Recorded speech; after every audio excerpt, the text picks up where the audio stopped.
I recently was on an RV trip out to Connecticut, and we figured we'd stop by Foxwoods. They have this really great RV parking lot. There's no power or anything, you just hang out. So we figured, you know, I gotta go racing. I brought my helmet. I know I look like a big dork walking through half of Foxwoods with a racing helmet. I didn't have it on, but just with me.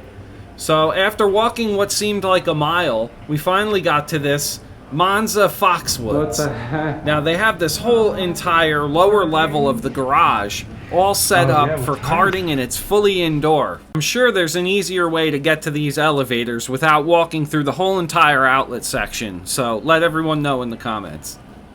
Now I was really excited to be here as I went to Supercharged a couple years ago. Recently upgraded some camera equipment, so this GoPro Hero 8 Black is going to be put to the test today. I've got it on its maximum stabilization setting, so we'll see how it works. These are the Sodi SR5 karts. They are gas, but the filtration system in here is absolutely incredible.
and that's it for that race. That was my first time here. I wish I had a little more time, because I was definitely catching up to those two karts that were in front of me here. I have to admit, out of Monza, Foxwoods, and Supercharged Mohegan Sun, even though Mohegan Sun had two tracks, I think I like this single track better. I like these karts better, even though the other karts had boost. These karts just, I don't know. I haven't been here enough, but the karts just seemed really well maintained and really tight. There was no like loose feeling of the kart or anything. They just felt really good. So overall, and the two downhill sections of this track were absolutely phenomenal. This best time stuff, this is for the week. This is public knowledge, so I put it out there. It's right on the website, so anyone can go look at this stuff. It's not like anyone's real names or their last names are here. These are just their racers' names. So nothing can be gained from that. I will definitely be back here. I just wish I lived a little closer.